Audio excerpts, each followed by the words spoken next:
Bismillahirrahmanirrahim. Assalamualaikum warahmatullahi wabarakatuh. Alhamdulillah nahmaduhu nasta'inuhu nastahdihi wa nastaghfiruh wa na'udzu billahi min shururi anfusina min sayyiati a'malina. May yahdihillahu fala mudilla lahu wa may yudlilhu fala hadiya lahu. Asyhadu an la ilaha illallah wa asyhadu anna Muhammadan 'abduhu wa rasuluhu wa habibuhu wa khaliluhu. Allahumma salli wa sallim ala sayyidina Muhammad wa ala alihi wa ashabihi wa man nasarahu wa walah. Wa ba'du fa ya ibadallah usikum wa nafsi wa iyaya bittaqwallah faqad fadal muttaqun. Qala rabbi shrah li sadri wa yassir li amri wa hlul 'uqdatam min lisani yafqahu qawli rabbi yassir wa la tu'assir rabbi tammim bi khair. Ahbabuna fillah, muslimin dan muslimat yang dirahmati Allah Subhanahu wa taala.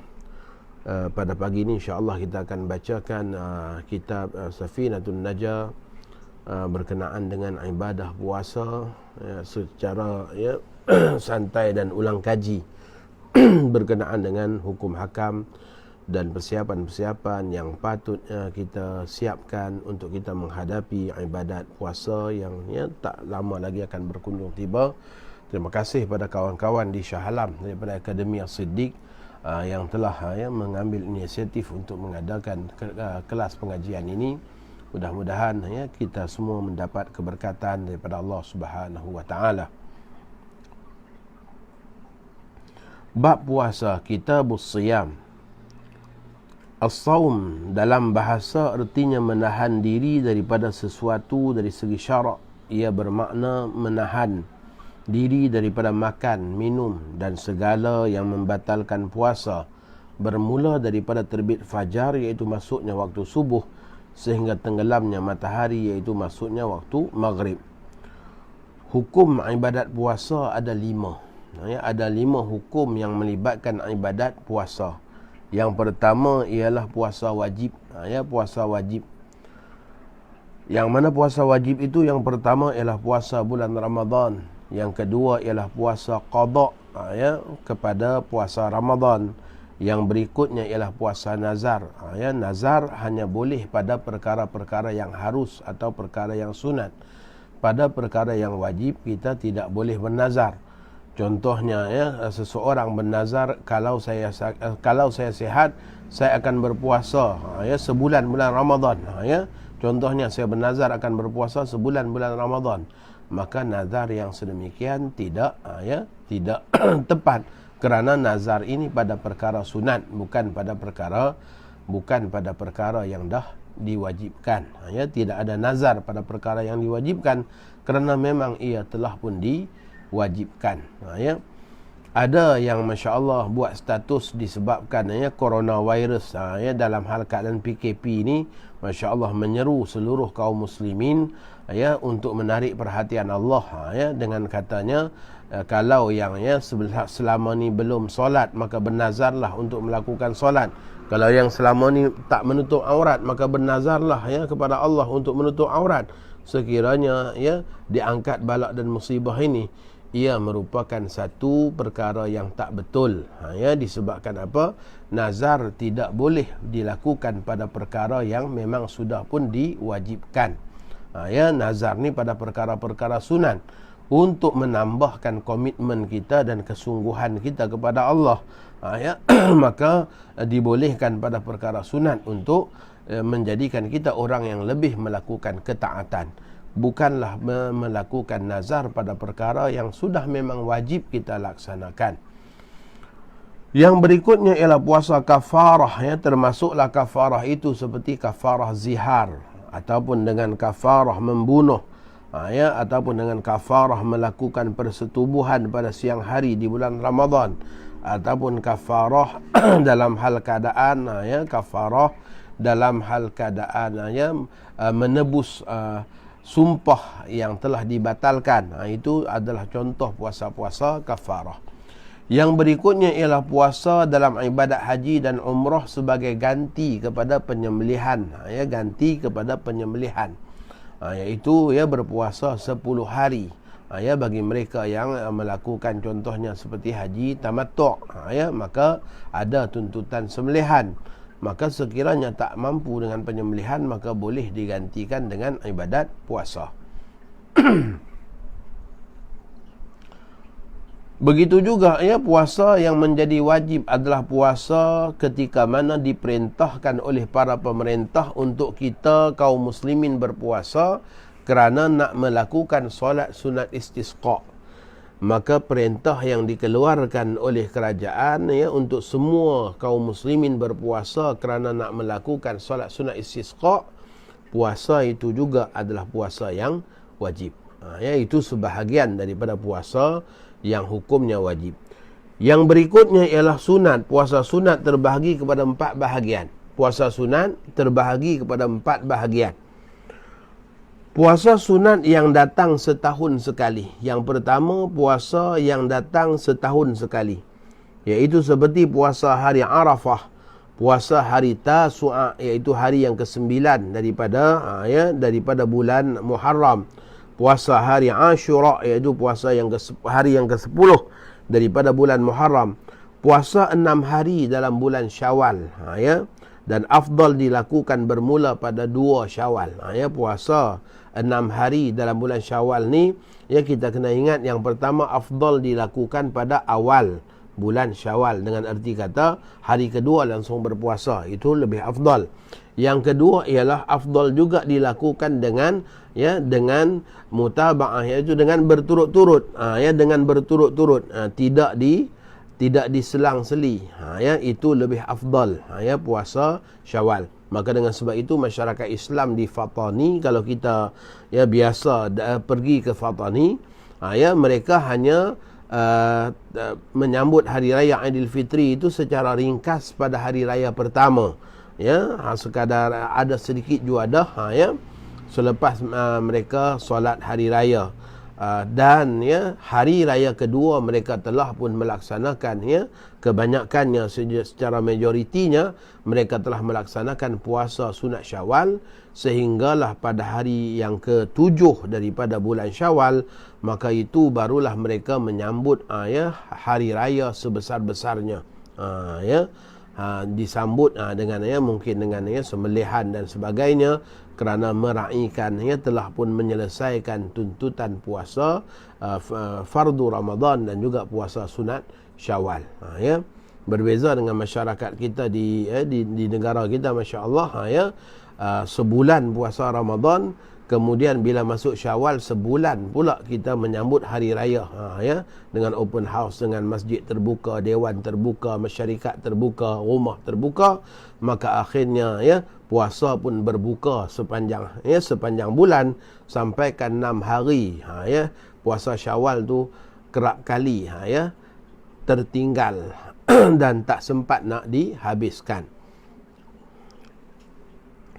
Yang berikutnya ialah puasa pada bulan-bulan haram, iaitu pada bulan Zulqa'dah, Zulhijjah, Muharram dan juga Rejab. Ya, sebaik-baik puasa ataupun puasa yang paling dicintai oleh Allah Subhanahu Wa Taala ialah puasa pada bulan, puasa pada bulan haram. Ya, maka kita contohnya dalam bulan Rejab yang lalu, masya-Allah, ya, paling kurang tidak pun, ya, kalaulah, ya, dikatakan tak ada dalil dan sebagainya puasa Rejab sekalipun, tetap dengan ada dalil umum, iaitu sebaik-baik puasa ialah puasa di bulan-bulan haram. Maka cukup dengan itu sebagai dalil untuk kita menjadikan sandaran untuk kita berpuasa, ya, dengan puasa sunat, ya, pada pada bulan-bulan haram.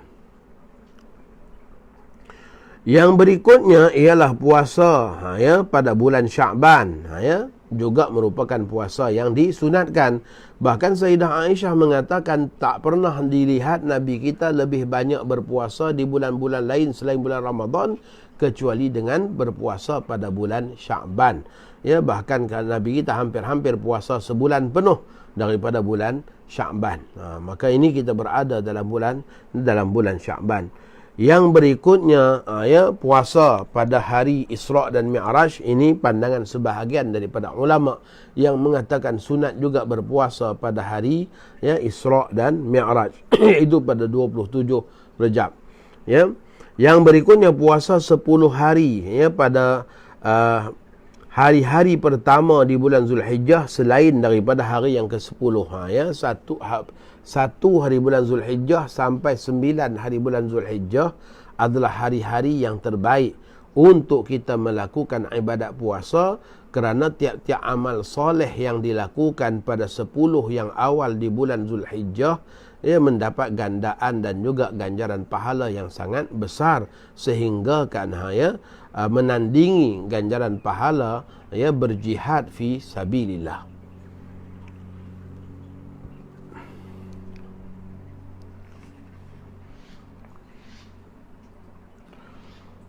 Baik, berikutnya puasa yang datang dalam keadaan sebulan sekali. Tadi puasa secara tahunan, yang berulang secara tahunan.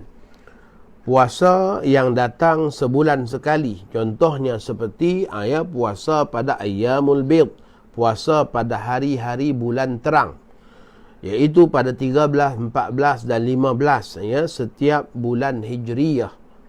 Maka ia adalah puasa hari-hari yang dikatakan hari bulan terang, kecuali dalam bulan Zulhijjah 13, 14 itu tak boleh puasa lagi, disebabkan sebab hari itu adalah hari tasyrik, hari yang diharamkan berpuasa. Adapun pada bulan-bulan yang lain ia merupakan puasa, hari yang disunatkan berpuasa pada hari bulan cerah, kerana ia sebahagian daripada apa yang dilakukan oleh Rasulullah sallallahu alaihi wasallam. Itu puasa yang berulang sebulan sekali, puasa hari-hari putih, dan puasa ayyamus sud, iaitu puasa pada hari bulan gelap. Sebagaimana hadis yang diriwayatkan bahawa Rasulullah SAW juga berpuasa pada 28, 29 dan juga 30 hari bulan pada penghujung bulan, kerana puasa pada hari-hari bulan gelap. Maka sekiranya seseorang contohnya memang setiap bulan telah pun merutinkan puasa hari gelap ini, maka ketika mana masuk bulan Sya'ban yang dikatakan haram berpuasa selepas 15 hari bulan Sya'ban, orang tersebut kerana kerutinannya, kebiasaannya telah pun melakukan puasa setiap bulan, dia berpuasa pada hari-hari gelap contohnya, maka dia tetap masih boleh melaksanakan puasa itu dan tidak haram baginya kerana melaksanakan perkara yang telah menjadi kebiasaan ataupun rutin bulanannya.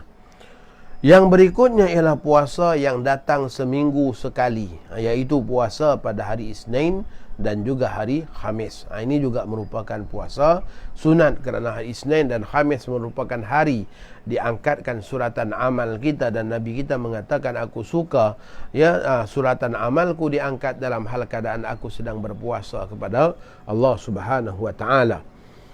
Yang berikutnya ialah puasa sunat yang umum. Yang tadi puasa sunat sebulan sekali, setahun sekali, puasa sunat sebulan sekali, puasa sunat seminggu sekali. Yang berikutnya puasa sunat yang umum, iaitu puasa sunat seperti puasa sunat Nabi Allah Daud AS, di mana baginda berpuasa sehari dan berbuka sehari.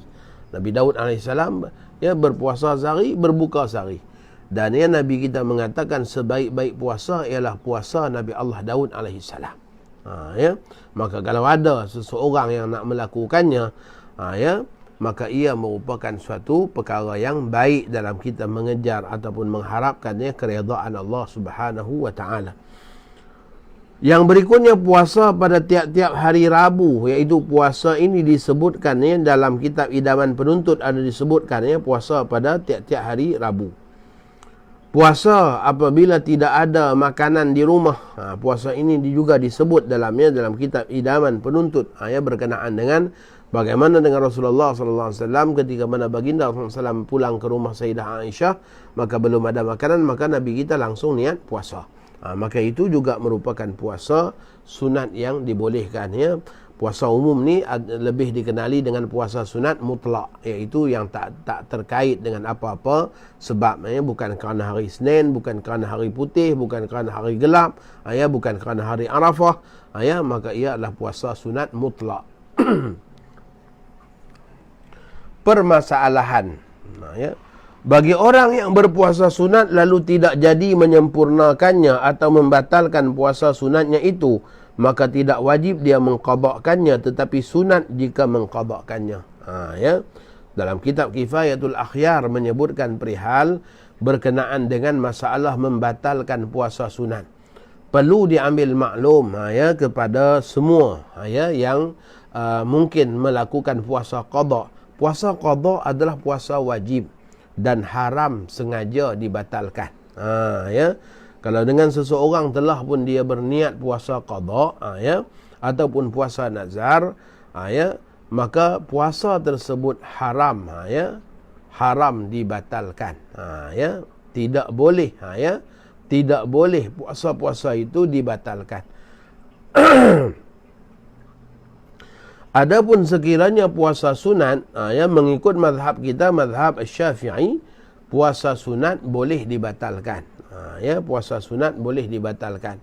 Sama ada dibatalkan tu dalam hal keadaan tidak bersebab ataupun dibatalkan dengan sebab-sebab tertentu. Contohnya seperti seseorang yang berpuasa, tiba-tiba ya, orang tuanya datang berziarah ke rumah, maka rasanya agak tidak selesa kalau dengan mak ayah datang ke rumah kita dalam keadaan berpuasa, ya, nak melayani mereka untuk makan minum dan sebagainya tu, ya, kadang-kadang ya terasa hati orang tua kerana kita tak ikut serta makan. Maka pada ketika itu boleh ya, pada ketika itu boleh saja dengan kita yang berpuasa sunat itu berbuka untuk meraihkan tetamu ya, maka dibolehkan. Begitu juga saat kita pergi ke rumah seseorang, Masya Allah, tuan rumahnya beria-ia ya, menghidangkan makan dan sebagainya, yang mana pada ketika itu kalau kita katakan kita berpuasa, maka pada ketika itu sudahlah ya, sudah menyebabkan ya, mungkin ya, kecil hati orang yang menyediakan makanan. Ya, pernah Rasulullah sallallahu alaihi wasallam pulang ke rumah Sayyidah Aisyah radhiyallahu taala anha, maka pada ketika itu ya, Sayyidah Aisyah mengatakan ada makanan yang baru dihantar. Pada ketika itu Rasulullah SAW mengatakan, adapun saya awal-awal pagi lagi telah pun aku berniat puasa. Ya, kata Sayyidah Aisyah, tiba-tiba Rasulullah SAW makan. Maka itu menunjukkan kepada kita bahawa keharusan membatalkan puasa sunat yang dilakukan oleh ya, Rasulullah sallallahu alaihi wasallam, di mana Nabi kita pada asalnya dah pun berniat puasa, tetapi sebab ada hidangan makanan maka Nabi kita membatalkan puasanya. Maka di sini menunjukkan keharusan membatalkan puasa ya, membatalkan puasa sunat. Ya, jadi ya, kalau yang lepas-lepas tu kita tak tahu ya, disebabkan kita puasa qada, tapi ya, kita tak tahu bahawa membatalkan puasa qada tu hukum haram, yang lepas tu lepaslah ya, bertaubat kepada Allah Subhanahu wa taala, beristighfar, memohon keampunan ya, dan jangan diulangi lagi. Ya, itu pentingnya ya, kita duduk di majlis-majlis ilmu supaya kita mengetahui ya, bahawa ya, pentingnya kita belajar dan kita tahu ya, hukum hakam ya, yang melibatkan perkara-perkara fardu ain yang kita lalui dalam kehidupan ya, harian kita. Baik, berikutnya ialah puasa yang makruh. Ya, perlu juga diambil maklum tuan-tuan ya, dalam mazhab Imam Abu Hanifah ya, dalam mazhab Imam Abu Hanifah, mazhab Hanafi, puasa sunat yang dibatalkan wajib diqada. Ya, puasa sunat yang dibatalkan wajib diqada. Manakala dalam mazhab kita tidak wajib diqada, hanya sunat saja diqada. Baik, yang berikutnya ialah puasa makruh, iaitu puasa hari Jumaat sahaja tanpa ada apa-apa tujuan dan tanpa didahului sehari sebelum, iaitu Khamis atau sehari selepas, iaitu Sabtu. Maka puasa pada hari Jumaat semata-mata hukumnya makruh tanpa sebab.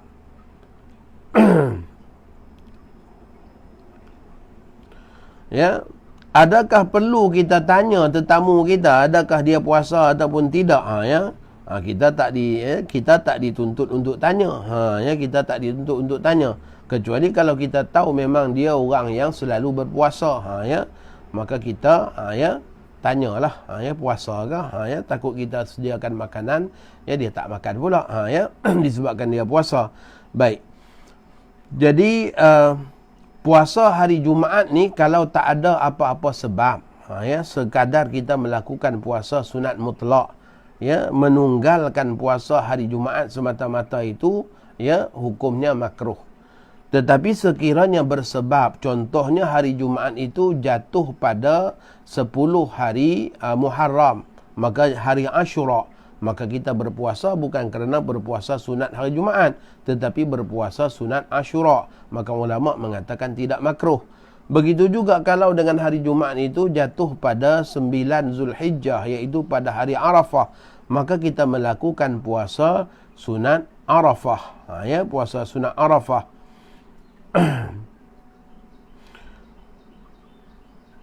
Ya, puasa sunat Arafah. Maka puasa sunat hari Arafah itu, tidaklah menjadikan kita berpuasa yang jatuh pada hari Jumaat itu sebagai makruh kerana ia puasa hari Arafah. Ya.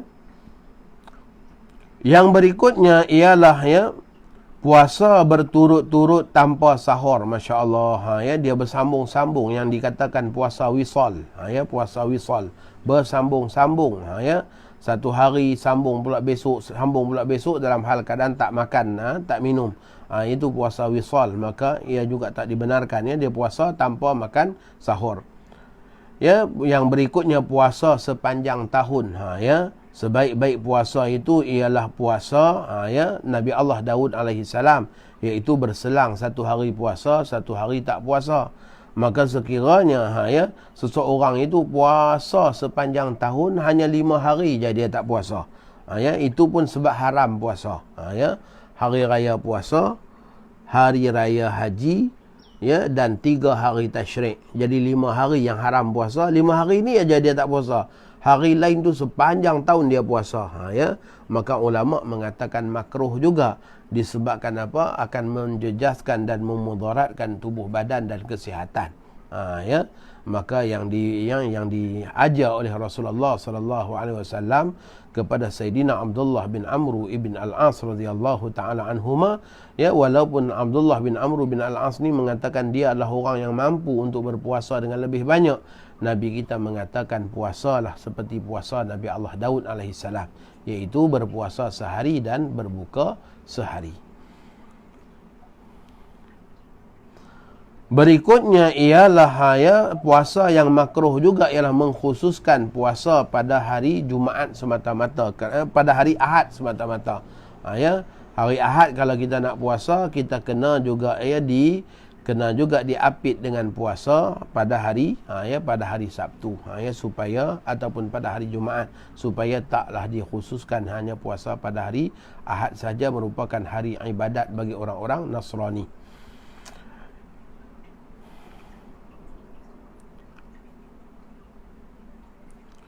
Baik. Yang berikutnya ialah haram berpuasa. Bilakah hari yang haram puasa? Ya, secara ittifaknya ada 5 hari yang haram berpuasa, iaitu hari raya puasa dan hari raya haji. Ya, dan berikutnya ialah 3 hari tasyrik. Itu merupakan hari, ya, yang secara mutlak, ya, haram berpuasa. Ya, tak kira lah, ya, dia nak puasa apa pun, ya, ulama mengatakan tidak sah berpuasa pada hari tersebut, kerana hari itu hari yang diharamkan berpuasa. Yang berikutnya, ya, haram juga berpuasa iaitu pada hari Syak, iaitu hari 30 Syakban, dalam hal keadaan Syak apakah dah masuk Ramadan ataupun tak masuk Ramadan lagi, ya, hari 30 hari bulan Syakban. Ya, hari itu juga merupakan hari yang haram berpuasa, ya, tetapi keharamannya ini tidak mutlak, di mana, ya, kalau dengan seseorang, ya, berpuasa disebabkan, ya, hari itu adalah hari Isnin, maka tidak mengapa. Kalau dengan seseorang berpuasa disebabkan, ya, dia memang sebulan bulan Syakban dia puasa, maka tidak mengapa. Yang berikutnya ialah puasa sunat seorang isteri tanpa keizinan suami. Ya, seorang isteri dia nak puasa sunat, mesti minta izin pada suami. Ini sekiranya suaminya memang ada sekali. Ya, suaminya ada sekali. Tapi kalau suaminya pergi umrah contohnya, maka dia yang ada di rumah ni, ya, nak berpuasa, maka pada ketika itu kalau tanpa izin sekalipun tidak haram. kerana tanpa keberadaan suaminya. Yang dikatakan haram seorang isteri berpuasa tanpa izin suami ialah berpuasa dalam hal keadaan suaminya tidak mengizinkan dan suaminya ada bersama. Maka pada ketika itu haram berpuasa kecuali dengan minta izin.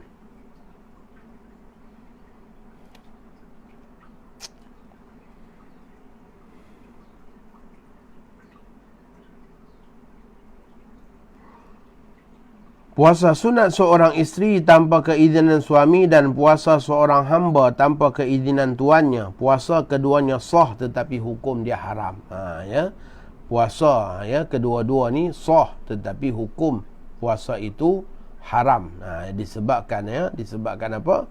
Disebabkan tanpa keizinan daripada suami dan juga pada tuannya. Maka keizinan tadi dikaitkan dengan kewujudan suami itu bersama.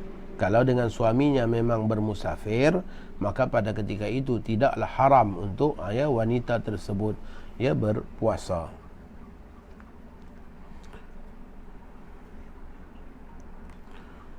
Baik, hukum yang kelima berkenaan dengan ibadat puasa ialah puasa yang harus. Puasa yang harus. Contohnya ialah puasa pada bila-bila masa sahaja kecuali pada hari-hari yang diharamkan dan dimakruhkan berpuasa. Orang yang berpuasa pada hari-hari yang tak dimakruhkan dan pada hari yang tak diharamkan, maka hari tersebut adalah hari yang dikatakan hari yang diharuskan berpuasa. Ini yang dikatakan puasa sunat mutlak, yang hukumnya adalah harus. Baik, kita masuk pada bab yang berikutnya. Faslun yajibu sawmu ramadhana bi ahadi umurin khamsatin ahaduha bi kamali sya'ban 30 yawma wa saniha bi ru'yatil hilali fi haqqi man ra'ahu wa in kana fasiqan wa salisuha bi subutihi fi haqqi man lam yarahu bi adli syahadatin wa rabi'uha bi ikhbari adlin riwayatin mawsuqin bihi sawa'un waqa'a fil qalbi sidquhu am la aw ghairi mawsuqin bihi in waqa'a fil qalbi sidquhu wa khamisuha bi dhanni dukhuli ramadan bil ijtihadi fi man ishtabaha alaihi dhalik.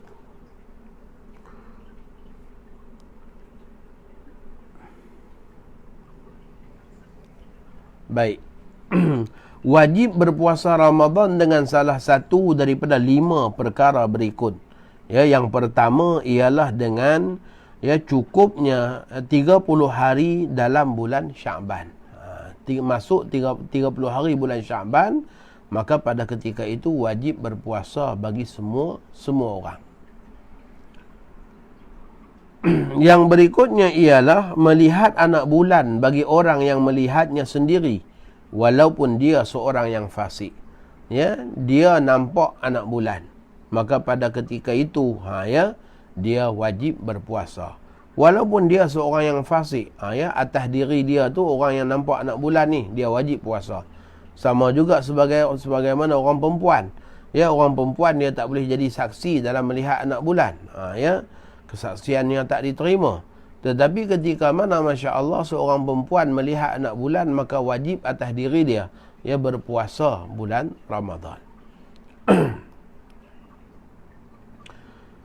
Yang berikutnya, yakin tentang adanya anak bulan tersebut bagi orang yang tidak melihatnya kerana persaksian, iaitu pengkhabaran orang yang menyampaikan berita itu adalah adil, iaitu orang yang boleh diterima. Syarat adalah dalam kesaksian anak bulan ni ialah adil pada syahadah, bukan adil pada riwayah, adil pada syahadah, pada kesaksian sebagaimana yang dinyatakan syarat-syaratnya di dalam kitab-kitab fiqh. Iaitu syarat adil yang boleh dipercayai, yang dikatakan adil syahadah. Yang pertama Islam, dia mesti orang Islam. Yang kedua, dia orang yang baligh. Yang ketiga, berakal. Yang keempat, ya, orang yang ya masturul adarah, ya, orang yang tertutup, ya, tertutup dia punya, ya, keaiban dia. Maksudnya tak pernah, ya, melakukan dosa besar, dengan arti kata pada zahir kita tengok dia ni orang yang tak buat dosa besar. Dia tak minum arak, dia tidak, ya, mencuri, dia tidak merompak, ya, tidak berzina, maka sudah boleh dianggap sebagai seorang yang adil. Yang berikutnya ialah tidak melazimi, yakni berterus-terusan melakukan dosa-dosa kecil. Ya, tidak, ya, berterusan melakukan dosa-dosa kecil.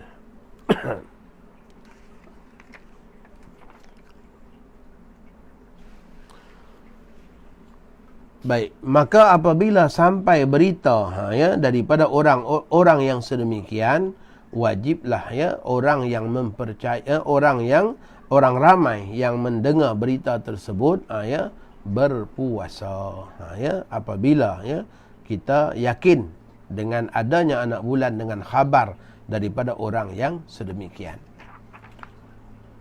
Yang berikutnya, melalui berita atau riwayat yang disampaikan oleh seorang yang adil yang boleh dipercayai, sama ada timbul dalam hati orang yang menerima berita itu, sama ada orang yang menyampaikannya benar atau tidak, atau berita itu datang dari orang yang tidak boleh dipercayai tetapi dalam hati orang yang menerima berita itu, orang itu benar.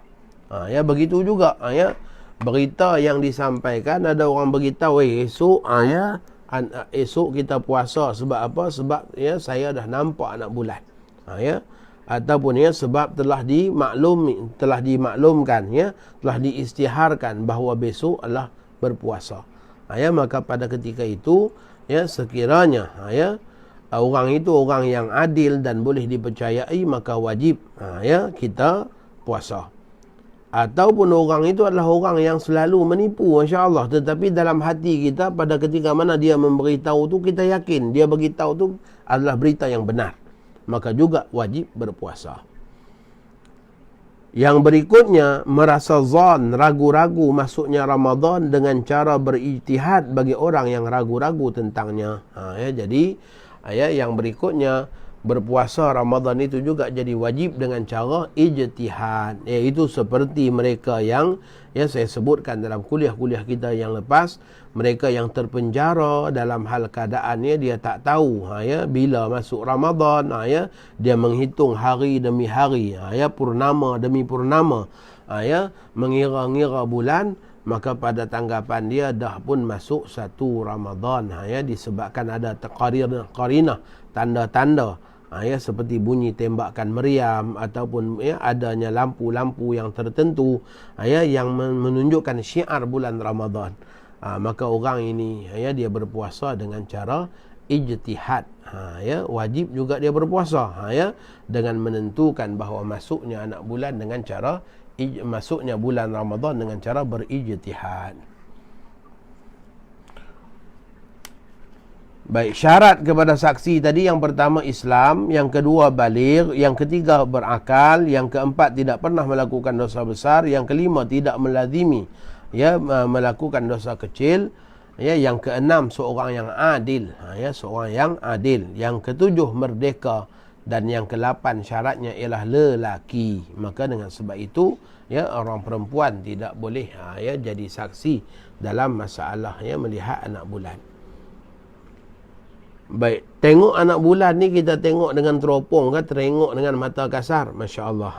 Ya, ini pun dibahaskan oleh para ulama, ya, dibahaskan oleh para ulama, ya, kebanyakan ulama dalam mazhab imam kita, Imam Syafi'i, ya, mengatakan bahawa penggunaan teleskop, ya, penggunaan teropong itu adalah, ya, diharuskan, ya, tetapi bukanlah kita beriktimad, berpegang teguh dengan teropong tu, ya. Teropong tadi hanyalah untuk, ya, teleskop itu hanyalah untuk menentukan kedudukan anak bulan saja. Saat kita teropong, kita dah nampak anak bulan. Dengan saat menggunakan teleskop, maka pada ketika itu, ya, tengok pula dengan mata kasar, ya, sesudah kita tahu tempat letak duduknya anak bulan. Sebab apa? Kata para ulama, tengok anak bulan itu tengok dengan mata kasar.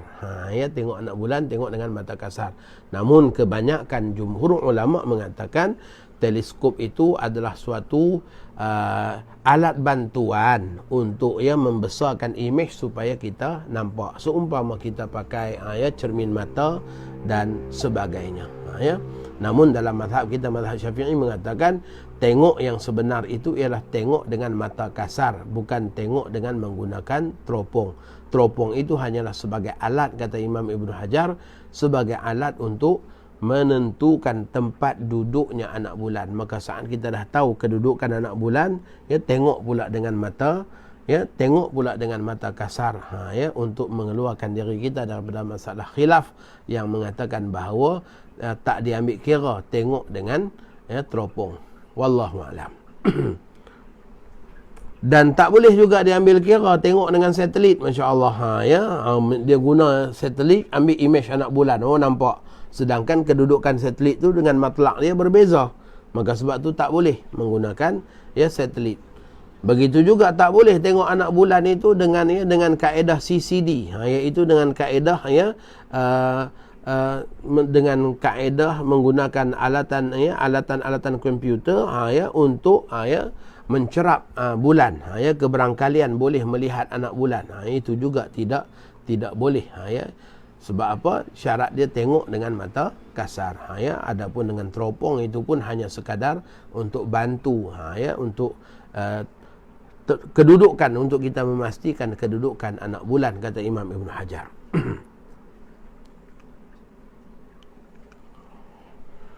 Baik, permasalahannya, menurut catatan Syekh Zakaria Al-Ansari dalam kitab Asnal Matalib, ijma' ulama mengatakan bahawa khabar daripada mimpi tidak dapat dijadikan hujjah dalam penentuan awal atau akhir bulan. Walaupun khabar daripada mimpi itu datang daripada Nabi SAW, walaupun orang tu mimpi jumpa dengan Nabi SAW, bukan tidak percaya kepada Nabi SAW ataupun tak percaya kepada mimpi yang dialami itu. Tetapi mungkin orang yang bermimpi itu tidak faham apa yang sebenarnya dimaksudkan oleh Nabi SAW dalam khabar baginda kepadanya. Bukan kerana tak meyakini mimpi itu, tetapi kerana rasa ragu-ragu pada dhabit, pada ingatan orang yang bermimpi. Kita setakat kita mimpi, apakah detail mimpi yang kita alami itu kita ingat semua? Mesti ada juga yang kita tak ingat, yang tenggelam timbul.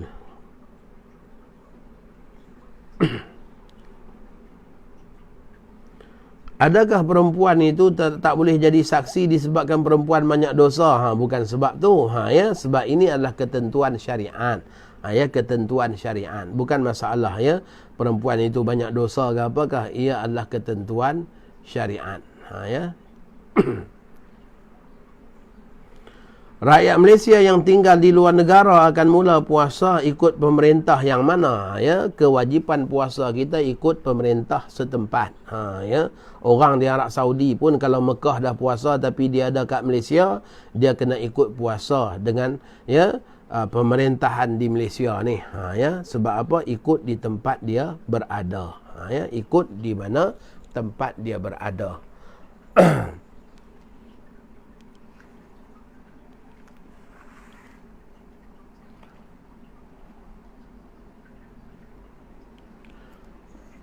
Permasalahan, jika sebuah negeri atau negara telah melihat anak bulan Ramadan, negeri atau negara yang dekat dan berada dalam matlak dengan negeri tersebut wajib berpuasa kecuali jika negeri yang berdekatan itu ada hakim syar'i atau pihak berkuasa agama seperti Jabatan Mufti atau Jabatan Agama Islam, maka ketetapan perintahnya atau pihak berkuasa agama wajib diikuti sama ada negeri tersebut berpuasa atau tidak dengan melihat anak bulan di negeri tersebut sendiri.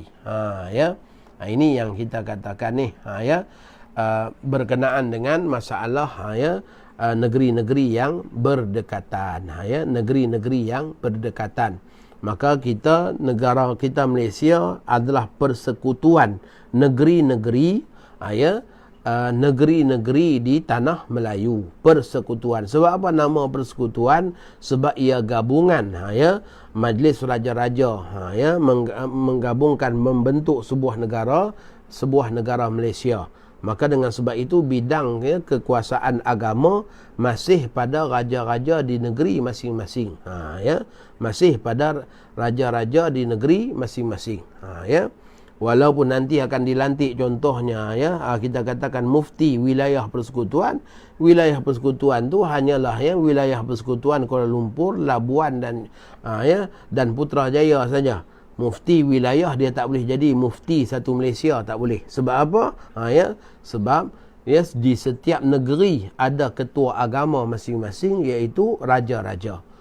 Maka enactment urus takbir negara kita di negeri-negeri, masya-Allah, ikut undang-undang negeri masing-masing.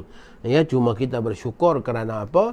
Dalam masalah pengisytiharan raya, puasa dan sebagainya, semuanya telah pun berjaya disatukan satu pemuafakatan dengan nama Majlis Raja-Raja.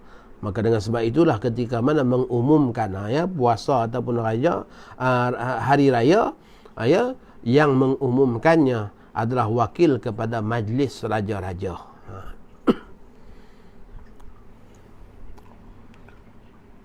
Matlaq ialah tempat muncul bulan. Maksud satu matlaq ialah jika bulan itu dapat dilihat di suatu negeri ataupun negara, maka negeri dan negara yang hampir dengannya itu pun dapat melihatnya pada kebiasaan. Jarak satu matlaq lebih kurang 24 farsakh. Satu matlaq sama dengan 24 farsakh, yang mana satu farsakh bersamaan dengan 5,544 meter. Jadi 24 didarabkan dengan 5,544, lebih kurang masya-Allah 133,000 kilometer. 133,000 kilometer lebih. Jarak kejauhan satu matlaq dengan satu matlaq yang lain. Baik, permasalahan berpuasa dan berhari raya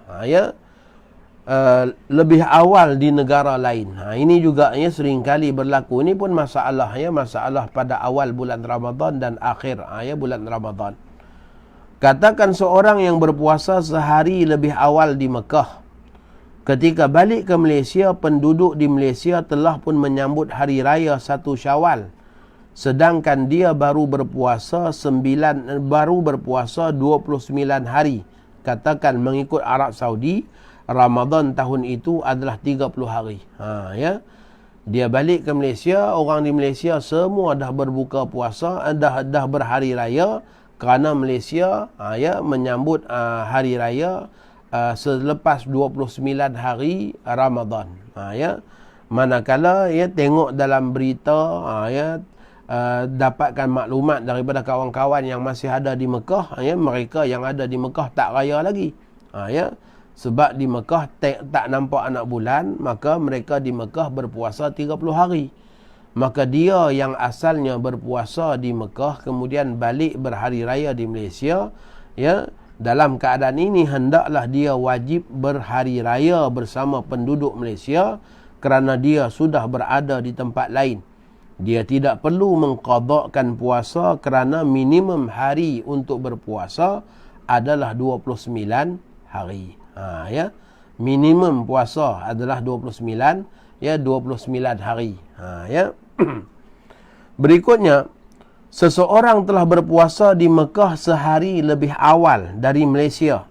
Ketika balik ke Malaysia, penduduk di Malaysia masih berpuasa kerana puasa tahun ini 30 hari. Sedangkan dia sepatutnya berhari raya kerana telah cukup berpuasa 30 hari di Mekah. Dalam keadaan ini dia hendaklah imsak, menahan diri daripada makan dan minum pada hari itu seperti orang yang berpuasa. Dia hanya akan bersama-sama berhari raya keesokan harinya bersama penduduk Malaysia. Masya Allah. Arab Saudi tengok anak bulan, ya, tak nampak, ya, ataupun nampak, maka berpuasa, mula puasa, ya, cukup, ya, 30 hari raya lah. Tiba-tiba pada hari yang ke-30 tu, ya, ada seorang yang bertolak balik ke Malaysia, didapati orang di Malaysia masih belum raya lagi, ya, esok baru raya. Maka pada ketika itu dia wajib imsak, ya, dia juga hendaklah, ya, tidak boleh makan minum, ya, disebabkan meraihkan, ya, penduduk setempat yang masih berpuasa. Seseorang bermusafir ke Arab Saudi atau mana-mana negara yang telah mula berpuasa sehari lebih awal dari Malaysia. Ketika sampai di negeri tersebut, penduduk di situ telah berhari raya sedangkan dia sedang berpuasa untuk hari yang ke-29.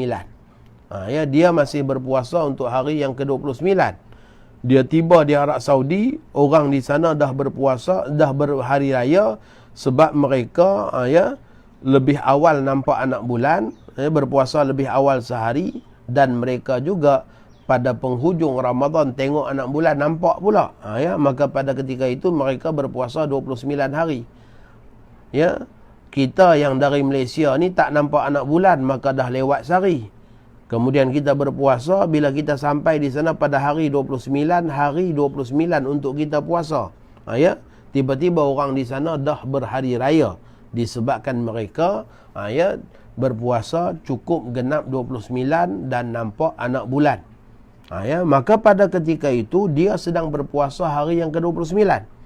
Dalam keadaan ini dia hendaklah berbuka puasa dan berhari raya mengikut negara tersebut. Orang ni dia wajib buka puasa, ya, dan berhari raya. Oleh kerana dia baru berpuasa 28 hari, dia wajib qada puasanya sehari lagi untuk mencukupkan bilangan 29 hari sekurang-kurang, ya, hari dalam berpuasa sebulan Ramadan ialah 29 hari. Maka dia disebabkan, masya-Allah, ya, baru berpuasa 28 hari, maka hendaklah dia, ya, qada, ya, satu hari untuk cukupkan, ya, puasa bulan Ramadan yang dikatakan sebulan tu sama ada 29 ataupun 30.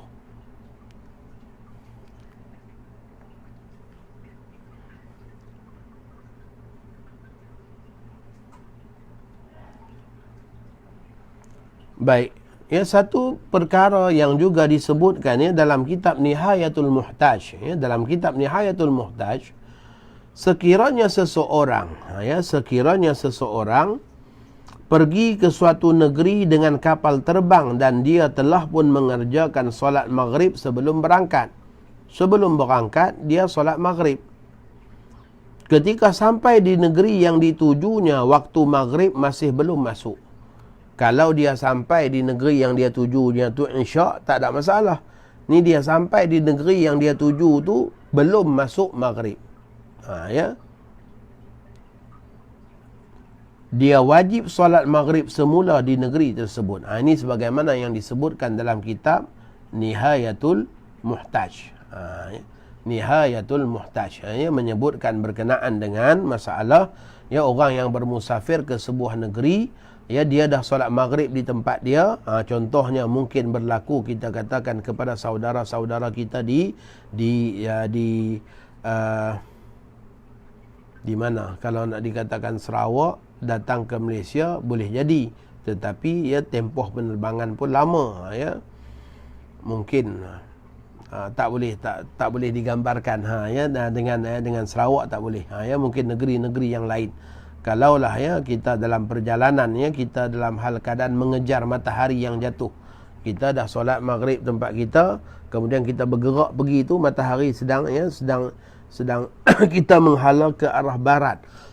Maka pada ketika itu, saat kita sampai ke suatu tempat tuju kita di arah barat, matahari belum, ya, matahari belum terbenam, ya, contohnya belum masuk waktu maghrib lagi, ya, maka pada ketika itu solat maghrib wajib diulang.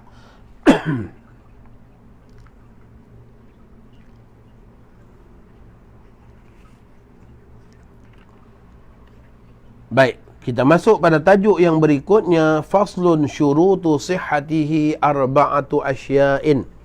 Syurutu sihhatihi arba'atu asya'a.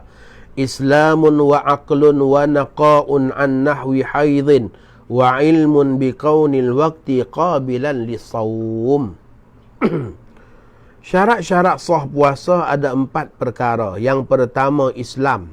Yang pertama Islam. Maka tidak wajib, bahkan tidak sah puasa orang kafir. Tidak sah puasa orang kafir. Murtad pada siang Ramadan walaupun sekejap, kemudian memeluk Islam kembali pun batal puasa. Murtad ni membatalkan niat dan membatalkan ibadat. Maka seorang yang murtad, na'udzubillah min zalik, seorang yang murtad dalam bulan Ramadan contohnya, maka batal puasa.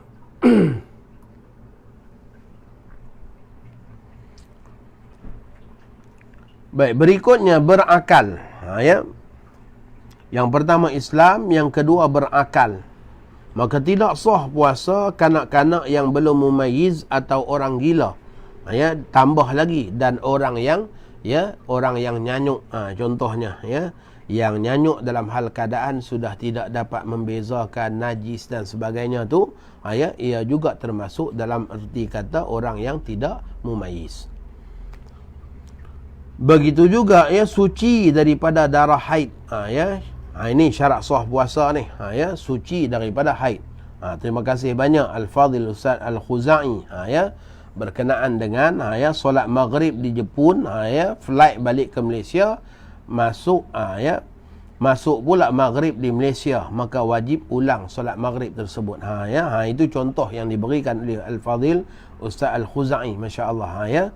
Memang Jepun lebih awal daripada kita. Maka ketika mana dah bertolak daripada Jepun, solat maghrib di airport Jepun contohnya, kemudian saat kembali ke Malaysia, masih lagi dalam hal keadaan belum masuk waktu maghrib, maka pada ketika itu wajib ulang solat maghrib apabila masuk waktunya.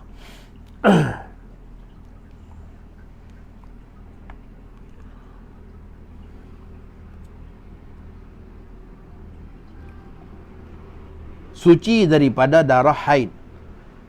Yang berikutnya mengetahui tentang waktu tersebut memang dibolehkan berpuasa. Dengan erti kata dia berpuasa pada saat waktu-waktu yang dibolehkan berpuasa. Itu syarat sah puasa.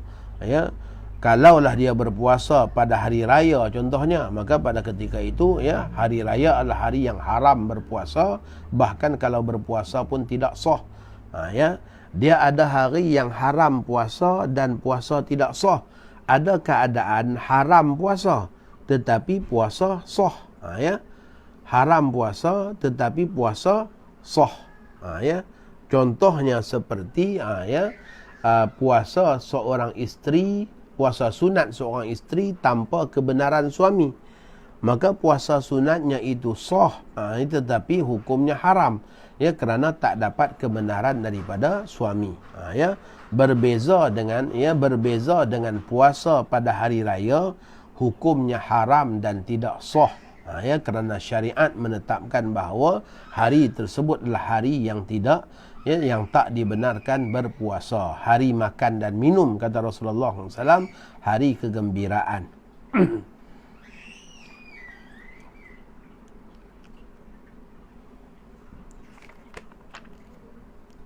Baik, berikutnya syarat wajib puasa. Syurutu wujubihi khamsatun. Syarat-syarat wajib puasa itu ada 5. Islamun wa taklifun wa itaqatun wa sihhatun wa iqamatun. Yang pertama ialah Islam. Yang pertama ialah Islam. Syarat wajib puasa. Yang kedua ialah mukallaf. Mukallaf bermaksud orang yang dibebani dengan hukum syarak. Dibebani dengan dengan kita katakan taklif, dengan kewajipan syarak. Dalam erti kata lain, mukallaf ialah orang yang dituntut untuk melaksanakan ajaran-ajaran Islam. Syarat mukallaf ada 3. Syarat seorang tu dianggap sebagai mukallaf ada 3. Yang pertama yang dikatakan mukallaf tu mestilah orang tu baligh. Ya, dia baligh, cukup umur. Ya. Yang kedua, dia seorang yang berakal. Ya, dia seorang yang berakal. Ya, siuman, ya, bukan gila. Dan yang berikutnya yang dikatakan mukallaf itu ialah orang yang sampai seruan Islam kepadanya. Maka kalau dengan seseorang yang Masya Allah, ya, jauh daripada para alim ulama, tinggal di hutan belantara dalam hal keadaan tak sampai, ya, dakwah kepadanya, maka selama itu dia bukan dianggap sebagai mukallaf.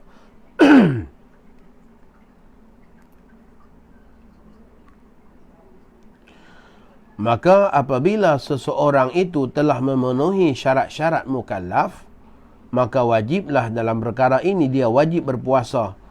Ya, mereka telah pun baligh dan berakal.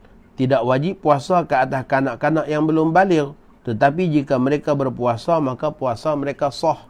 Ya, anak-anak yang belum baligh, ya, kalaulah dia berpuasa, puasanya sah. Ya. Asalkan dia seorang yang mumayyiz, ya, seorang yang tahu, ya, melakukan ibadah puasa. Sama juga seperti hukum orang wanita tak wajib solat Jumaat. Tetapi kalaulah dengannya orang wanita ikut solat Jumaat, ya, kerana hadir di masjid pada hari Jumaat, ya, contohnya sekarang ni masjid-masjid kita banyak dewan-dewan dan sebagainya yang dijadikan sewaan dan sebagainya. Maka kalaulah ya kena berlaku pada hari Jumaat contohnya, ya, kaum muslimat daripada dia duduk saja tak ikut semayang, lebih baik dia naik ke tingkat 2, tingkat 3 masjid yang kosong, ya, untuk dia ikut serta solat Jumaat. Ya, kerana solat Jumaat kerana ya solat Jumaat kerana solat Jumaat adalah, ya, walaupun kita katakan tak wajib ke atas, ya, tak wajib ke atas orang yang berpuasa, tak wajib ke atas orang perempuan, tetapi kalaulah, ya, orang perempuan itu melakukan solat Jumaat maka hukumnya sah. Maka begitulah juga hal keadaannya, puasa itu tak wajib ke atas anak-anak yang belum baligh, ya, tetapi sekiranya mereka melakukannya maka puasanya itu sah. Yang berikutnya ialah mampu berpuasa. Ya, yang berikutnya ialah mampu berpuasa.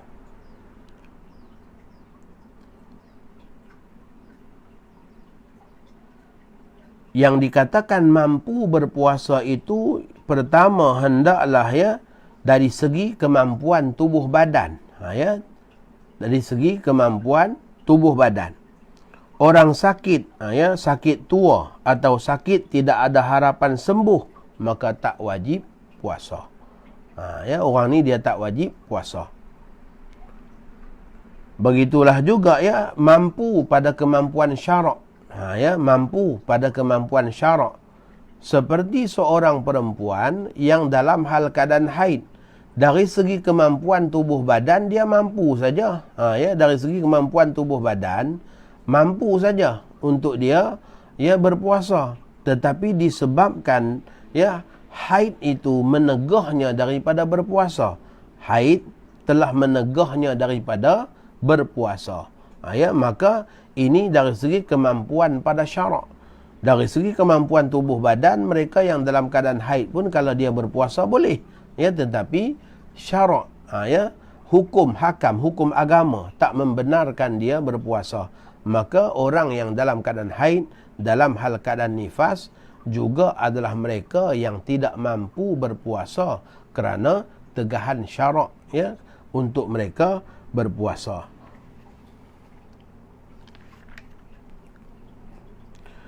Yang berikutnya, tidak wajib atas orang yang sudah lanjut usia. Ya. Ini pada pada perkara yang berikutnya, iaitu pada syarat wajib yang berikutnya, iaitu sihat tubuh badan. Ya, sihat tubuh badan.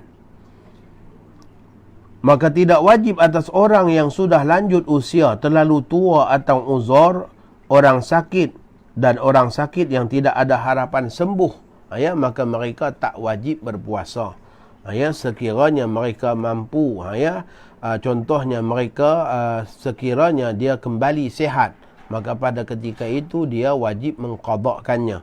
Sekiranya, ya, penyakitnya itu berterus-terusan, seumpama seperti seorang yang mengalami masalah, ya, sakit jantung berlubang dan sebagainya, yang perlu mengambil ubat mengikut, ya, jam-jam tertentu, maka pada ketika itu dia adalah orang yang tak berkemungkinan dapat melakukan ibadat puasa, maka ibadat puasanya itu digantikan dengan fidyah, ya, dengan bayaran fidyah.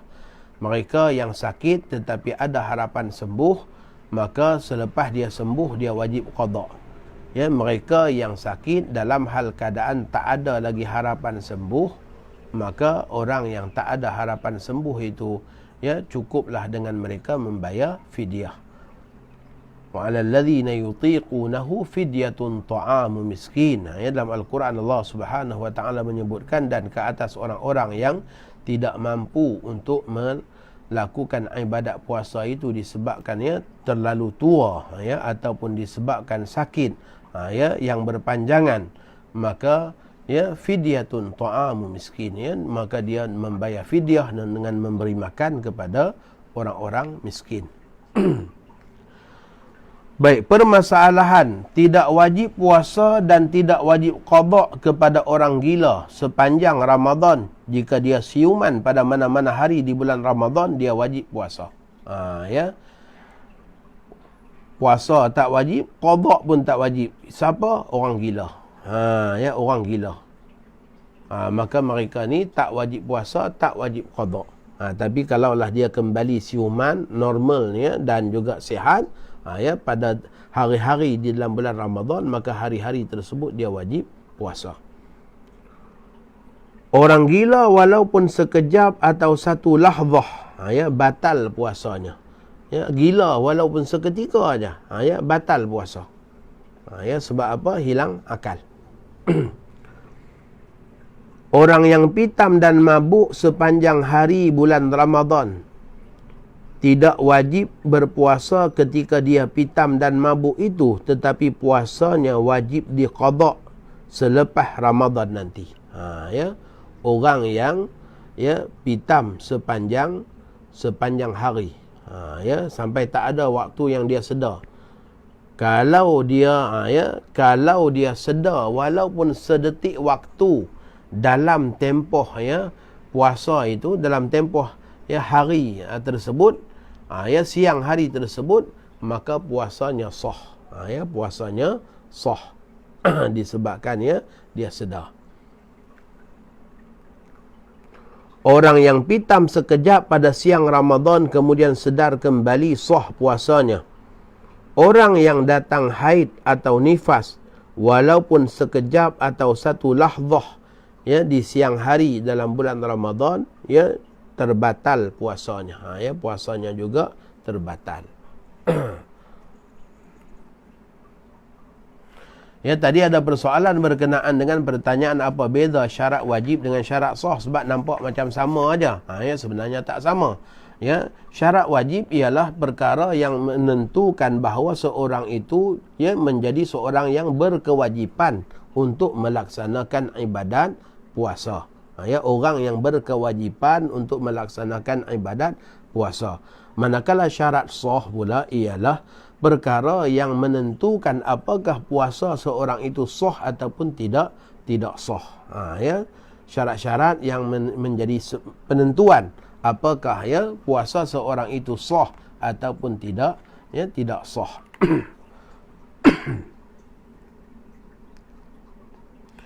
Baik, berkenaan dengan masalah pitam ataupun masalah pengsan ini, ya, kalau kita rujuk lagi dalam beberapa, ya, rujukan, maka kita akan dapati ada perbezaan pandangan di antara Imam Ibnu Hajar dengan Imam Ar-Ramli, ya, dalam masalah, ya, pitam ketika mana sedang melakukan ibadat puasa. Ya, saya rasa elok juga kita sebut sedikit supaya, ya, kita nampak akan keluasan, ya, keluasan hukum hakam fiqh itu, ya, dan mungkin juga barangkali ia menjadi sebab musabab untuk penyelesaian masalah-masalah bagi mereka yang menghadapinya.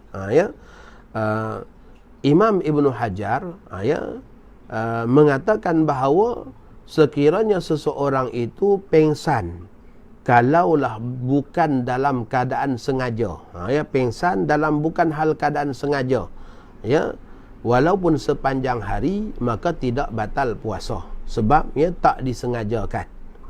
Seorang yang pengsan dalam hal keadaan tak disengajakan, maka walaupun sepanjang hari dia pengsan, puasanya tetap sah. Namun kata Imam Ibn Hajar, sekiranya pengsannya itu disebabkan perbuatannya yang sengaja, perbuatannya yang sengaja yang telah menjadikan dia pengsan, maka pada ketika itu walaupun pengsannya hanya sekadar lahzah, seketika aja, puasanya batal. Itu mengikut Imam Ibn Hajar. Jadi Imam Ibn Hajar meletakkan syarat sengaja dan tak sengaja. Kalau pengsan dalam hal keadaan tak sengaja sepanjang hari sekalipun, puasa tetap sah. Kalaulah dia pengsan dalam hal keadaan sengaja, contohnya seperti seseorang yang menghidu sesuatu yang boleh menyebabkan dia pengsan, maka pada ketika itu dia pengsan dalam hal keadaan sengaja, maka pengsan dalam hal keadaan sengaja walaupun seketika, kata Imam Ibn Hajar, membatalkan puasa. Manakala Imam Ar-Ramli pula mengatakan bahawa pengsan dalam hal keadaan sengaja ataupun tidak, asalkan kalau dia sedar satu lahzah dalam siang hari, maka puasanya sah. Puasanya dikira tidak sah sekiranya dia pengsan sepanjang hari sehingga tak ada langsung kesedaran dalam tempoh waktu 12 jam ataupun 11 jam lebih berpuasa tu, langsung tak sedar. Daripada sebelum sahur pengsan sampailah kepada berbuka masih pengsan lagi contohnya, maka pada ketika itu tidak sah puasa. Itu sedikit perbezaan antara pandangan Imam Ibn Hajar dengan Imam Ar-Ramli. Maka sekiranya mengikut Imam Ibn Hajar, orang yang mengambil bius ketika mana nak menjalani sesuatu, kita katakan pembedahan contohnya, ambil ubat bius, maka sudah membatalkan puasa. Disebabkan apa? Dia jadi orang yang pengsan dengan sengaja walaupun selahzah, walaupun selahzah. Manakala mengikut Imam Ar-Ramli, orang yang sedemikian tidak batal puasa kalaulah contohnya pengsannya hanya sekadar operation mengambil masa dalam 4 jam, selepas 4 jam sedar balik, maka pada ketika itu tak batal puasa. Ini keluasan fiqh yang dibicarakan oleh para ulama. Baik, kita masuk pula pada permasalahan ketika tidak bermusafir, ketika mana dalam bulan Ramadan. Ini juga merupakan syarat-syarat pada syarat wajib puasa. Syarat wajib puasa tidak bermusafir. Sebab apa? Sebab orang musafir tak wajib puasa. Orang musafir tak wajib puasa, tapi sekiranya dia berpuasa maka puasanya sah. Bahkan itu lebih baik daripada berbuka. Contohnya sebagaimana dalam Al-Quran menyebutkan wa antasumu khairul lakum, dan sekiranya kalian berpuasa maka itu lebih baik buat kalian. Maka walaupun Allah Subhanahu wa taala memberikan keharusan untuk berbuka bagi orang yang musafir, tetapi berpuasa itu adalah lebih baik. Walaupun Allah memberikan keharusan untuk berbuka kepada orang yang sakit, tetapi berpuasa itu adalah lebih baik. Baik.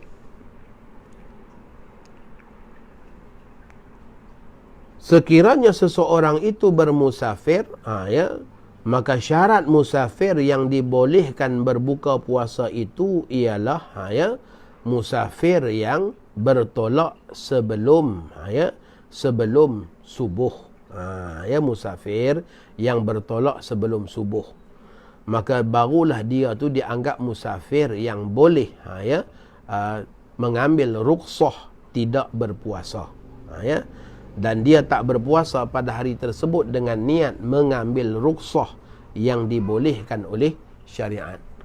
Sekiranya seseorang, Masya Allah, ya, sekiranya seseorang, ya, bermusafir pada jam 10 pagi baru nak musafir, ya, dan nak pergi pun ke Pulau Pinang aja pun, ya, 10 pagi bertolak daripada rumah nak ke Pulau Pinang daripada Shah Alam, ya, dalam 3 jam aja sampai, ya, sejam perjalanan aja singgah RNR Tapah minum dulu. Sebab apa? Alasan musafir. Maka itu tak boleh.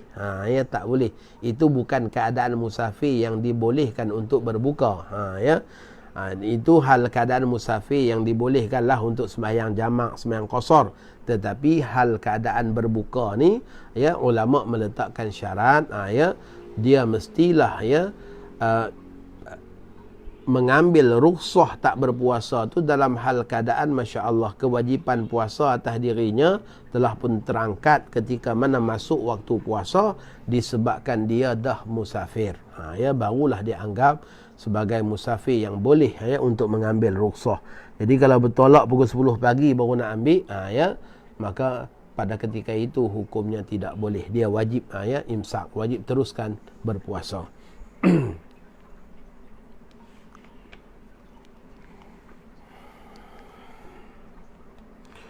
Orang musafir telah menjadi mukim sedangkan semua mereka dalam 3 keadaan ini sedang berpuasa. Mereka semua wajib imsak, iaitu menahan diri dan tidak boleh membatalkan puasa. Ya.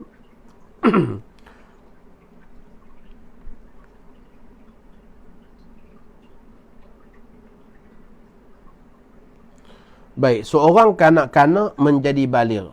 Kanak-kanak sedang berpuasa, ya, sedang berpuasa. Ya, tiba-tiba cukup umur jadi baligh. Maka dalam hal keadaan itu dia wajib teruskan puasa dan tidak boleh, ya, tidak boleh, ya, tidak boleh berbuka lagi. Ya, tadi kita kata budak-budak tak wajib puasa. Ya, tapi kalaulah dalam keadaan dia tengah berpuasa tu tiba-tiba dia jadi baligh, maka pada ketika itu dia wajib meneruskan puasa dia, tak boleh dibatalkan. Begitulah juga orang yang sedang sakit, ya, orang yang sedang sakit dia dapat rukhsah untuk dia berbuka, tapi dia puasa, ya, dia puasa, ya, dia puasa. Tiba-tiba dalam hal keadaan sakitnya tadi tu dia dah sembuh, maka pada ketika itu wajib dia teruskan puasa, tak boleh dia batalkan lagi. Begitulah juga dengan orang yang bermusafir. Orang yang bermusafir orang yang musafir mendapat rukhsah untuk berbuka puasa, ya, untuk tak berpuasa, tetapi dia ambil keputusan untuk puasa. Tiba-tiba dia jadi mukim, ya, jadi mukim tu disebabkan mungkin dia sampai, ya, kembali ke rumah dia, ataupun jadi mukim tu mungkin juga sebab dia, ya, sampai ke tempat tuju, ya, musafirnya, di mana dia berniat untuk tinggal lebih daripada 3 hari 3 malam, maka jadi mukim. Pada ketika itu, ya, wajib dia imsak, dia meneruskan puasa tadi dan tak boleh lagi dibatalkan disebabkan dia telah pun menjadi orang yang mukim dalam hal keadaan sedang berpuasa.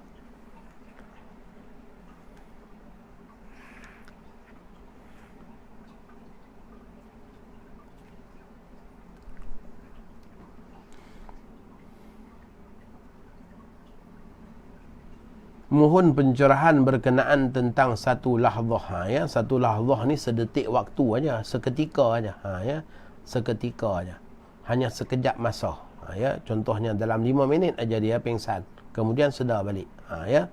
Itu maksudnya, ya, yang dikatakan, ya, batal puasa dalam hal keadaan, ya, hal keadaan seseorang itu yang pengsan dengan sengaja mengikut Imam Ibn Hajar ya, walaupun satu lahzah, walaupun hanya sedetik waktu, ya, ia membatalkan puasa. Manakala mengikut Imam Ar-Ramli tidak batal puasa. Ya, kalaulah ya seseorang itu ya dia pingsan, ya, sama ada sengaja ataupun tidak, ya, asalkan dia ya sedar semula masih dalam tempoh ya waktu siang hari, ya, dalam keadaan ya berpuasa tadi.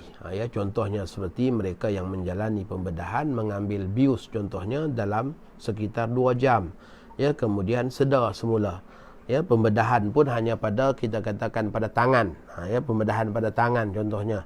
Ya, yang tak melibatkan masuk sesuatu ke dalam rongga.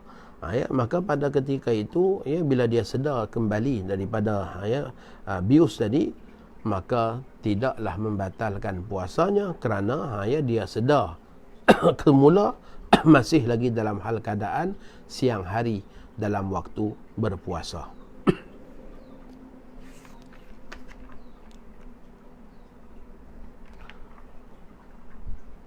Baik, faslun arkanuhu salasatun. Ya, fasal pada menyatakan rukun puasa itu ada 3. Niyatun lailan likulli yaumin fil fardi wa tarku mufattirin zakiran mukhtaran ghaira jahilin ma'dhurin wa shaimun. Rukun-rukun puasa itu ada 3 perkara. Ya, rukun-rukun puasa ada 3 perkara, iaitu puasa fardu, ya, walaupun puasa nazar atau qada atau kafarah atau puasa anak yang belum baligh. Ya, rukun puasa ni ada 3. Yang pertama ialah niat. Ya, yang pertama ialah niat. Bagi puasa wajib, contohnya puasa Ramadan, wajib ditentukan, ditakyinkan. Niat ni mesti ditakyinkan. Puasa Ramadan, ya, ataupun puasa kafarah ataupun puasa nazar, ya, ditakyinkan di dalam hati jenis puasa yang akan dilakukan esok hari, sama ada puasa itu puasa Ramadan atau puasa nazar atau puasa kafarah. Pada malamnya, niat pada malamnya, iaitu pada setiap malam pada bulan Ramadan. Ya, untuk puasa fardu wajib kita berniat pada malam hari. Ya, dalam hadis Nabi kita katakan, man lam yubayyitus siyama fala siyamalah. Siapa yang tidak berniat puasa pada malam hari, ya, tak bermalam serta dengan niat puasa, maka pada ketika itu tiada puasa bagi dirinya. Yakni tiada puasa bagi dirinya, yakni tak sah puasa. Ta'yin itu ialah menetapkan puasa yang kita nak buat tu puasa apa. Ya, kita nak puasa besok, puasa tu puasa apa. Ya, kalau semua puasa wajib ditakyinkan, wajib ketetapan. Ya, wajib kita tentukan. Ya, sahaja aku puasa Ramadan, maka yang dikatakan puasa Ramadan itulah takyin. Ya.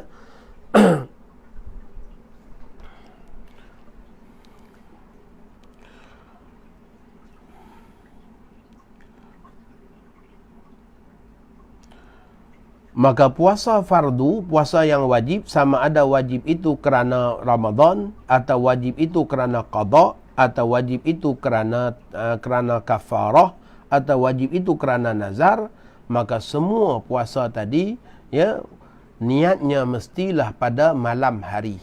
Ya, niat mestilah pada malam hari. Ya, dan syaratnya juga mestilah ada ta'yin, iaitu ketetapan. Ya, jenis puasa yang kita nak lakukan itu, sama ada ya puasa Ramadan atau nazar dan sebagainya. Dan tak disyaratkan menyebut fardu. Dalam Tuhfatul Muhtaj menyebutkan bahawa tak disyaratkan menyebut fardu. Kalau kita tak niat sahaja aku puasa fardu Ramadan, tak niat fardu pun hukumnya, ya, dalam qaul yang mu'tamad dalam mazhab kita mengatakan bahawa, ya, tak disyaratkan niat fardu. Ya, kerana sememangnya puasa Ramadan itu adalah puasa fardu ke atas orang-orang yang mukallaf.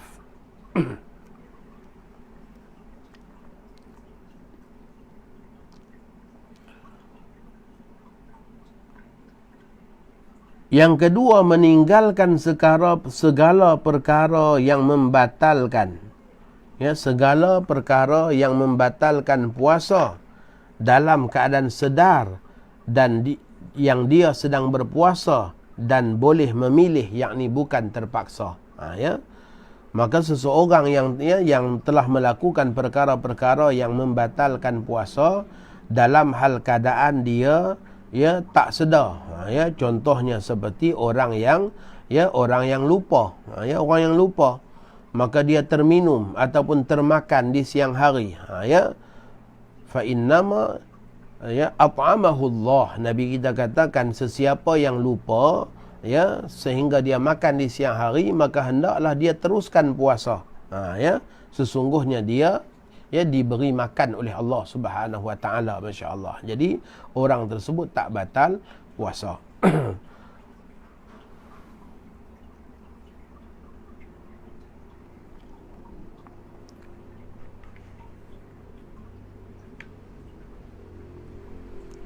Baik, permasalahan seorang yang bangun awal pagi lalu berkumur-kumur secara sederhana. Dia bukan berkumur-kumur sampai kita katakan mubalaghah. Mubalaghah ni bersungguh-sungguh. Mubalaghah bersungguh-sungguh. Seorang yang bangun awal pagi lalu berkumur-kumur secara sederhana tanpa disedari air di dalam mulutnya termasuk ke dalam rongga. InsyaAllah ada lagi soalan tu. Malam hari tu maksudnya sampai sebelum masuk subuh. Malam hari ini bermula daripada terbenam matahari maghrib sehinggalah sebelum azan subuh. Maka mana-mana juzuk daripada waktu tersebut kita berniat puasa, mana-mana waktu dalam juzuk tersebut kita berniat puasa pada ketika itu pada ketika itu sahlah niat puasa kita kerana kita melakukan pada waktu malam. Ada lagi pertanyaan berkenaan dengan kanak-kanak yang baligh. Maka bila dia baligh wajib dia teruskan puasa. Kanak-kanak yang sedang berpuasa, puasanya itu tak wajib. Tapi macam mana kalau dia jadi baligh? Jadi ada pertanyaan, macam mana kalau budak tadi itu datang haid? Kalau datang haid, baligh dengan datang haid batal puasa. Sebab apa? Syarat sah puasa mestilah suci daripada haid. Maka orang yang datang haid ni dah batal puasa. Maksud kita kanak-kanak jadi baligh ni contohnya seperti budak lelaki. Tidur di siang hari, masya-Allah, dalam hal keadaan berpuasa, tiba-tiba dia mimpi basah. Maka pada ketika itu puasanya tak batal kerana mimpi basah tadi. Dan dia wajib meneruskan puasa tersebut kerana sudah jadi kewajipan ke atas dirinya, kerana dia sudah menjadi seorang yang baligh. Itu maksud daripada kenyataan kanak-kanak yang baligh. Ketika mana sedang puasa tiba-tiba jadi baligh, maka dia wajib meneruskan puasa tersebut, tidak boleh lagi dibatalkan. Adapun kalau baligh dengan kedatangan haid, itu sudah membatalkan puasa.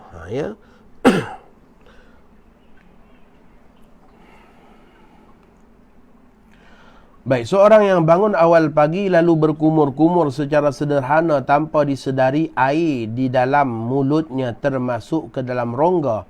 Setelah itu ia baru berniat puasa sunat. Dalam keadaan begitu sah puasanya mengikut qaul pendapat yang asah. Imam Nawawi berkata, masalah ini sangat bagus dan menarik sekali. Bertahun-tahun aku mencari hukumnya dan akhirnya aku menjumpai jawapannya. Ini ada disebut dalam Kifayatul Akhyar. Kita bicara berkenaan dengan masalah niat puasa. Masalah niat puasa pada malam hari. Bagi puasa wajib kita berniat pada malam hari. Adapun puasa sunat, boleh berniat di siang hari. Boleh berniat di siang hari sebelum masuk waktu zuhur, dengan syarat kita belum melakukan apa-apa perkara yang membatalkan puasa. Cuma ada satu masalah kecil yang dibincangkan juga dalam kitabnya Kifayatul Akhyar, menyebutkan masalah ya seorang yang bangun pagi dia berkumur-kumur, dia berkumur-kumur, maka air kumurannya tu dah termasuk dalam rongga sebelum dia berniat puasa sunat. Sebelum dia berniat puasa sunat, air tadi tu masuk ke rongga dalam keadaan tanpa disedari, bukan sengaja dia telan, bukan sengaja dia telan. Setelah itu baru dia berniat puasa, maka dalam keadaan itu mengikut qaul pendapat yang asah mengatakan masih sah dia melakukan ibadat puasa sunatnya itu. Masih sah dia melakukan ibadat puasa sunatnya itu. Baik, kita tengok sedikit apa yang dinyatakan dalam kitab Taqrirat As-Sadidah. Dalam kitab Taqrirat As-Sadidah berkenaan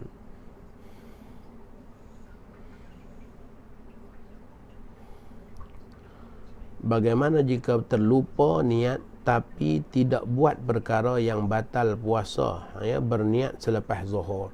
Berniat selepas zuhur tidak sah, berniat selepas zuhur tidak sah. Ulama mengatakan bahawa kalau kita nak niat puasa sunat di siang hari pun waktunya hanyalah pada waktu duha saja. Maka bila masuk waktu zuhur, walaupun dia belum melakukan perkara-perkara yang membatalkan puasa, tidak sah berniat selepas waktu zuhur. Baik, dalam kitab Taqrirat As-Sadidah ada bicara berkenaan dengan perbezaan niat di antara puasa sunat dan juga puasa wajib. Yang pertama, niat puasa wajib, waktu berniat bermula daripada terbenam matahari maghrib sehinggalah terbit fajar sadiq, iaitu sehinggalah terbitnya waktu subuh. Manakala puasa sunat pula bermula daripada maghrib sehinggalah sebelum gelincir matahari, sebelum masuk waktu subuh, waktu zuhur, dengan syarat belum melakukan perkara-perkara yang boleh membatalkan puasa tersebut sebelum tempoh dia berniat. Dan puasa sunat juga tidak wajib berniat pada malam hari, manakala puasa wajib wajib kita berniat pada malam hari. Yang kedua, puasa wajib menentukan jenis puasa, iaitu yang kita katakan ta'yin. Yang ditanyakan oleh saudara kita tadi, apa maksud ta'yin? Iaitu menentukan jenis puasa. Seperti puasa Ramadan, atau puasa nazar, atau puasa kafarah, atau puasa qada. Maka puasa wajib ketika mana kita berniat wajib ada ta'yin. Mesti ada ta'yin. Manakala puasa sunat tidak wajib menentukan jenis puasa kecuali puasa yang telah ditentukan waktunya, puasa yang muakkad. Seperti puasa hari Arafah, menurut qaul yang muktamad. Puasa sunat tak wajib ta'yin, tidak dituntut ta'yin, kecuali pada puasa-puasa yang ada waktu yang tersendiri, yang khusus pada hari-hari tertentu. Contohnya seperti puasa pada hari Arafah. Maka kita ketika mana berniat sahaja aku berpuasa sunat hari Arafah. Yang berikutnya, tidak boleh menggabungkan dua puasa wajib dalam satu hari. Ini berkenaan dengan niat, masalah niat puasa, niat puasa wajib. Tak boleh kita gabungkan. Contohnya seseorang, Masya Allah, dia ada qada Ramadan yang belum dia buat, dan dia juga ada puasa nazar yang belum dia tunaikan. Tak boleh dia niat sahaja aku puasa besok hari, qada Ramadan dan nazar. Tak boleh sedemikian. Tidak boleh sedemikian. Ataupun tak boleh dia niat sahaja aku puasa besok hari, qada Ramadan dan kafarah. Kafarah itu maksudnya ialah denda. Denda dalam Islam. Contohnya seperti seseorang telah pun bersumpah dia takkan makan ayam. Demi Allah saya tidak akan makan ayam lagi selepas ini. Tiba-tiba Masya Allah sesudah dia bersumpah sedemikian, dia menyesal. Dia menyesal. Sebab apa? Rasa teringin pula nak makan ayam. Maka orang yang bersumpah sedemikian, dia wajib berpuasa 3 hari. Puasa 3 hari itu dia panggil kafarah yamin. Puasa denda kerana bersumpah. Denda kerana melanggar sumpahnya. Dia berjanji dengan Allah, demi Allah dia takkan makan lagi. Tiba-tiba Masya Allah teringin pula nak makan. Maka pada ketika itu dia boleh batalkan sumpahnya dengan syarat dia berpuasa 3 hari. 3 hari ini tak disyaratkan berturut-turut. Asalkan dia puasa 3 hari. Maka makanlah ayam dia nak makan, tapi dia kena ingat, dia kena wajib puasa 3 hari. Kafarah, denda. Kerana telah melanggar sumpahnya tadi. Itu maksud puasa kafarah. Jadi dalam puasa wajib, seseorang itu tak boleh menggabungkan 2 puasa wajib dalam satu niat. Dalam satu niat. Contohnya seseorang nak berpuasa qada Ramadan dan dalam masa yang sama juga nak mengambil puasa kafarah sumpah. Maka pada ketika itu hukumnya tidak sah. Tak boleh dengan menggabungkan 2 niat puasa wajib. Manakala puasa sunat boleh menggabungkan 2 puasa atau lebih dengan satu niat dalam sehari. Contohnya seperti puasa contohnya seperti puasa sunat hari Arafah. Sunat hari Arafah pada 9 Zulhijjah. Kebetulan pula hari tersebut adalah hari Khamis. Maka pada ketika itu kita niatkan, kita melakukan sahaja aku berpuasa besok hari sunat hari Arafah, dan mengambil juga sunat hari Isnin. Maka pada ketika itu hukumnya boleh. Pada ketika itu hukumnya boleh dengan berbuat demikian kerana ia puasa sunat.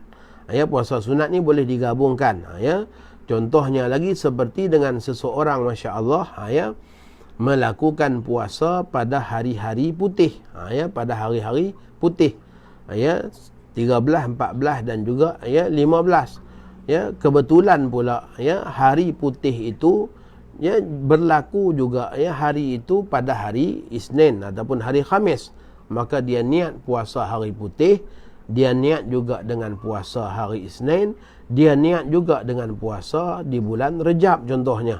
Kerana pada ketika itu bulan Rejab, maka ia adalah dibolehkan menggabungkan niat puasa-puasa sunat. Adapun dengan puasa wajib, maka tidak boleh digabungkan.